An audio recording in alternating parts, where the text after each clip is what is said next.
Good morning and welcome to day 32 of walking from Mexico to Canada along the Pacific Crest Trail.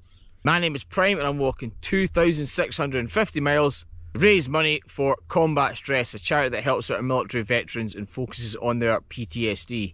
Today I'm walking 9.5 miles down to Hikertown, where I'm going to sort myself out. I'm planning to go through my gear when I get down there and tell you how it's all been performing over this last 32 days.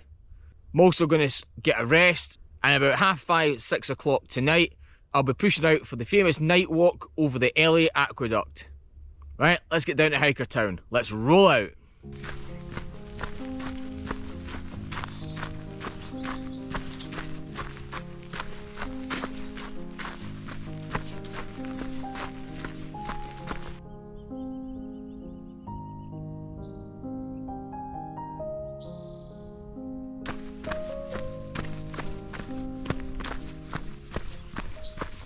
I'm at mile 510, another water cache here from the Eagle Scouts, so thank you for that. It's a lot cooler today, so not sure if this cold snap's still going to continue. Apparently the PCT's this way. Let's continue on. Since the storm a couple of days ago, the temperature has really dropped. It's not been as hot as it normally is, which is good for hiking. But when it's getting late and you're heading to camp and you're starting to freeze, it's not. Or in the morning when it's absolutely freezing and you're trying to get out of bed, it's not great. Last night there was also a big windstorm. It was massive, but it didn't seem to affect us at our altitude. It must have been much higher, but you could hear it going through the trees. Kept waiting for it to get to us and start hitting our tents, but it never materialised. It's been good so far. It's nice to finally start descending compared to yesterday when it was all ascent. Looking forward to seeing Hikertown. It's got quite a reputation on the trail. Quite a weird place, but it's another one of those landmarks you've got to go and see on the PCT. So I'm looking forward to it. Alright, I've moved down off the hill and there's a nice little wetlands here for the wildlife. The birds cutting about. It's really nice. It's good to see, even though in a desert you've got some wetlands as well for the wildlife.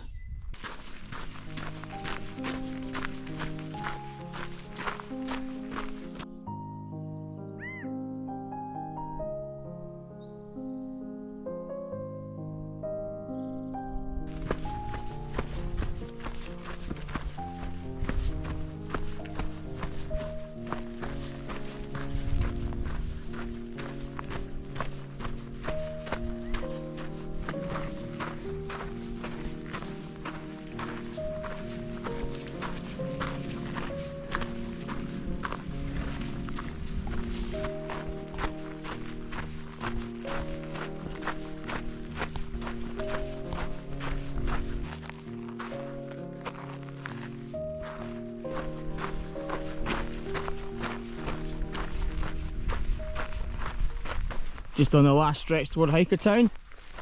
Nice horse in the field here. Pal. You don't care? You too busy eating? Eh? You too busy eating? Yes you are. Alright. Let's get this last stretch done.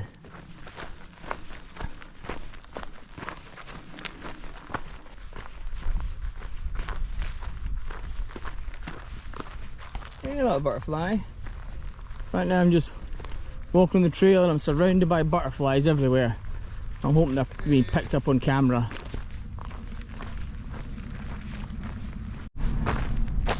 Just a Hikertown.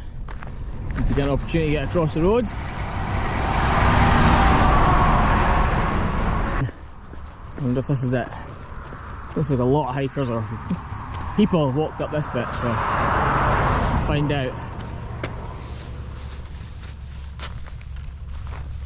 Always an uphill.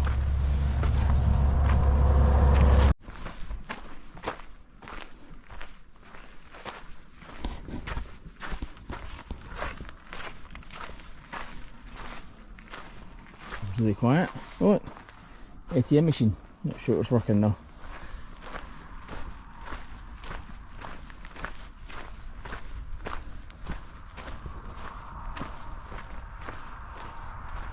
cool location. Just need to find out who's in charge. See if my packages are here.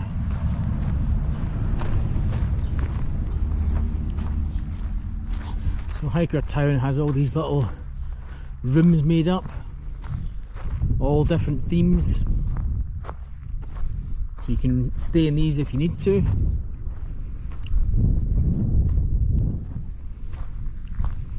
It gives it its little quirky Hiker Town feel.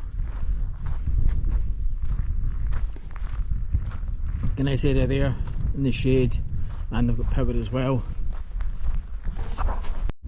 We've got a camping area around the back as well. We've also got some free range chickens if you get hungry. Hey guys, how you doing? Hey little one. Around here you've also got some water, so you can wash your stuff if you need to, hand wash. But also around here you've got some washing facilities as well. You've got a wash machine there. Gear repairs or anything, they do have tools. Oh, and some of the rooms are quite cool looking. Got a few saddles as well.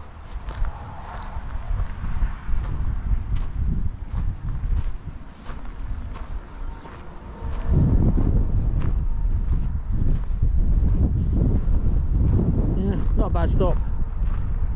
Not a bad stop at all. I thought what I'd do right now is go through a lot of my gear and let you know how it's been performing. Since I've been on the trail for over a month now, it gives you a better idea of what this kit is like. So the first thing I'm going to talk about is my rucksack. So I've got it here, my Osprey Exos 58. This has performed really well on trail. It already had about 105 miles on it from the 2 Mont Blanc, but it's still done brilliantly on the trail, very comfortable. It's not too padded. I'll talk about all this on my gear review, but overall it's very, very comfy and it's done really well. There are some damages to it, wear and tear from the trail. I've got a couple of little rips on some of the mesh. That's come from the brush that's out here. There is a little bit of a hole on the mesh at the back. That was my fault. I had my tent pegs in the area and they were just kind of pressing out and they caused that abrasion, so I've moved them and it's no longer any issues. Other than the kind of netting, there's been nothing on the actual pack. It's held up well and I imagine it's going to hold up for the entire trail.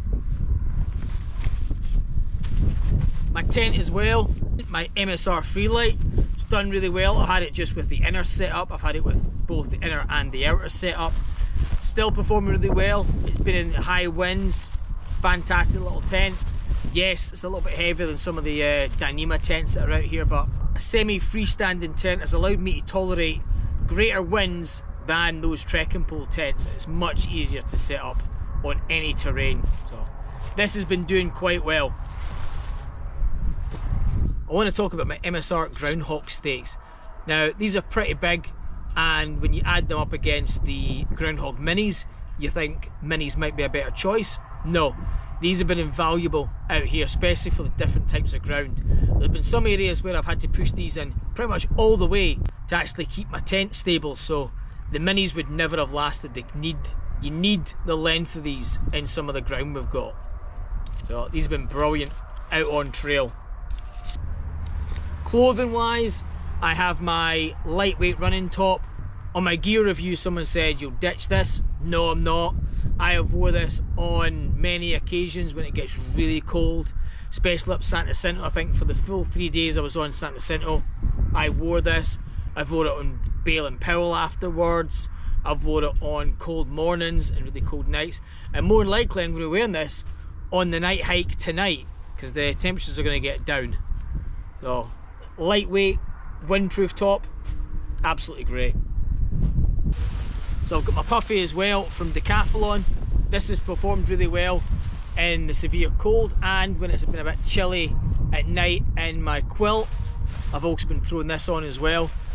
This is more likely going to get put on at some point in the night hike tonight, and it's going to come in really handy in the Sierras.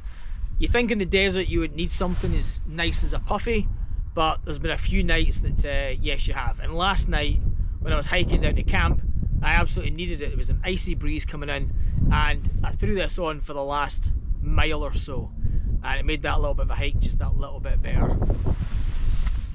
My food bag has been doing well. Hilltop's packed. No issues here.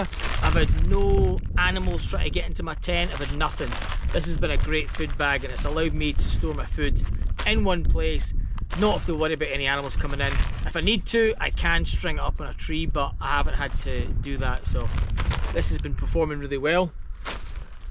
My stove as well. My little pot cozy's been working out brilliantly, doing my hot soaking, as I've talked about. Fire maple pot has allowed me to save fuel when I'm out in the hike, so I can hike longer. I don't have to worry about having to buy fuel all the time because of the heat rings on the bottom. So this and my MSR Pocket Rocket 2 have been performing really well on trail. No issues with it, and I expect them to last all the way to the end. My quilt has also been doing really well. I don't want to drag it out, it's too much. You know what my quilt looks like. But it's been performing really well. I never had a quilt until now, and I found it brilliantly. Yes, I can open it up if it's warm, or I can cinch it up if it's really cold, and it acts just like a sleeping bag. And having the foot box at the bottom has allowed me to get all my electronics, throw them in the bottom along with my GoPro and stuff, and allow the batteries to not run out of power throughout the night, especially when it gets really cold. Also the same for my water filter as well. Poop kit has been doing well. Nothing really to say about this. Trowel, you know, all that stuff in here. My backcountry BD has been working well, so it's been absolutely fine. My Big Agnes Rapide has also been performing really well. I did get a little hole in it a couple of weeks ago. It wasn't bad, it was just in the morning you would notice that you were getting close to the ground. I did manage to find the leak and seal it. It was on my side, so it was nothing that was coming through. So it must have been something I'd nicked. So I've now changed how I get into my tent. I get straight into my Helly Hansen sleep suit, and my puffy jacket, when I'm wearing it, I turn inside out so there's no zips to damage it. But since repairing it, there's been no major issues. It's been absolutely fine. The Gossamer gear pad that I use to protect my Big Agnes Rapide has had a bit of damage on it. Rips and tears from all the brush out here, but it's only on the external areas. The middle part is still absolutely fine. It still performs its job. So yes, it looks a bit haggard and torn apart, but it's still doing its job. At some point it may get replaced, but it's still going strong right now. The only gear failures I've really had was the tips of my trekking poles. I've had to get new ones. A couple of weeks ago, one of the tips pushed in, and then about 4 days ago the next one kind of collapsed on me. So now I've got new tips, my trekking poles are back in action. My clothing's been holding up quite well. There's a few kind of pulls and nicks again from the brush, and there's also that nick that I got from the branch that tried to pierce my arm, but that's easily repaired. Shorts are holding up fine. My Njinji toe socks are doing really well. My footwear has been doing brilliantly. I'll let you see them in a second, but very little damage on them considering I've done over 500 miles on the trail, and I expect them to take me all the way to Kennedy, and depending on what they look at Kennedy, they could have another 100 miles on them. I don't know, but they're in very good condition. They are the Solomon X Ultra 5s, you know, good sole, very robust, and they're allowing me to walk on even the sharpest stones and not feel them through my feet. So this is what they look like. As you can see, they do look like they've been worn for quite a while, but there's no major damage. There's a little bit here where part of the sole looks it's coming away, but nothing major. The tread is still good considering the terrain it's been on. There's a little bit of damage. There's a little bit of damage here at the front and here from the stones, but overall there's no stitching issues, there's no ripping, there's no tearing. They're still good. When it comes to power, my solar panel has been doing really well in conjunction with my Anchor power banks. I do also have a Nightcore 10,000 as backup, because I find sometimes that if I'm out of the sun or I'm in the woods, I don't get as much charge, so it's always nice to have that backup. But this has been a godsend. The people that said, oh, don't take your solar panel, it's useless. Without this, I wouldn't be able to power my phone, anything. My GoPro, I wouldn't be able to film all these videos when I'm out here because I'm using quite a lot of power. How this is going to perform in Oregon or Washington, I don't know. I might end up ditching it at that point and posting it forward because there's a lot of forest to go through, so I might have to work out what my power management plan is going to be. But hopefully by then I'll be moving a lot faster in between towns, which means I can charge my stuff up more. So that night core might be getting used more than it is right now. But been performing really well. My power banks have been performing really well. So far, no major issues with any of the gear that I have on trail. It is 6 o'clock and I'm now starting my walk on the LA Aqueduct. It's going to become a night hike pretty soon, but I should still get enough light to get on the aqueduct, get some pictures, see what it's like, and then after that it's pretty much on a jeep track that takes you all the way down. So should be a good night. I would like to get the 20 miles. We'll see how I go. Terrain's all flat, but you never know how it's going to go through the night. So if I make the 20, great. If I don't, well, I'll just camp somewhere in between. Well, that's a bit ominous, isn't it? PCT symbol.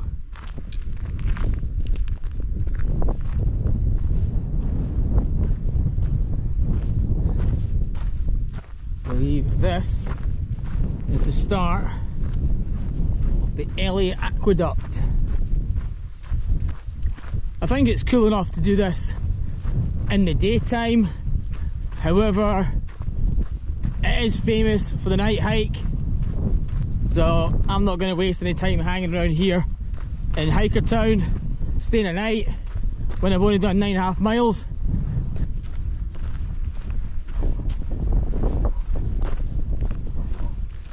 This is a pretty dry section, considering you've got water right next to you that you can't get access to, and then eventually it goes into pipes under the ground and you end up walking over the top of it. So it is a crazy little section, but a very impressive one as well.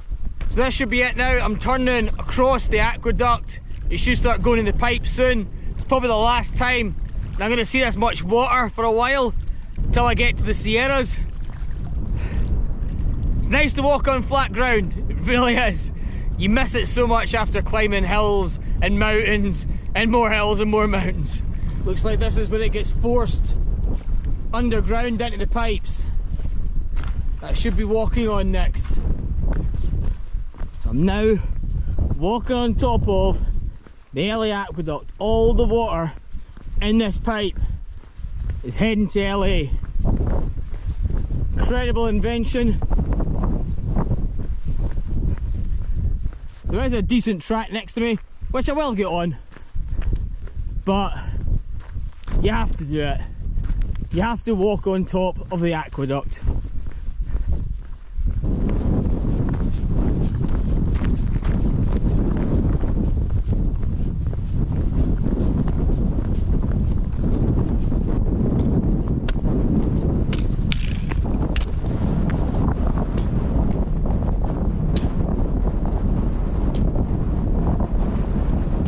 Sadly, you can't walk on the aqueduct forever. It is a bit sore on your feet with the studs coming through.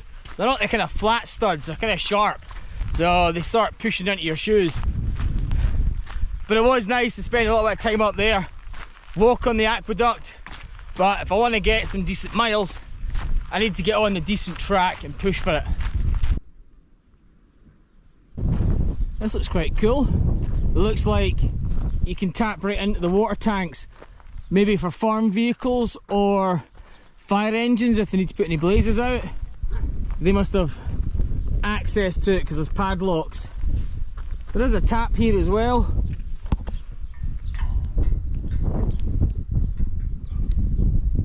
Also, you can get water. That's quite cool. This is at mile 520.9. So it's still a bit too early to get any water, but if you are needing it, at least there's a tap here.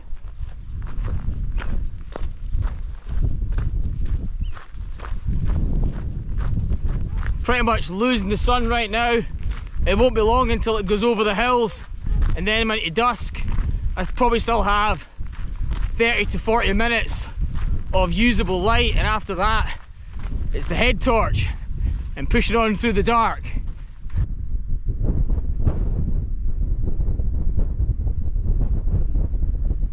That's the sun going down behind me, so now it's into dusk and then the night hike.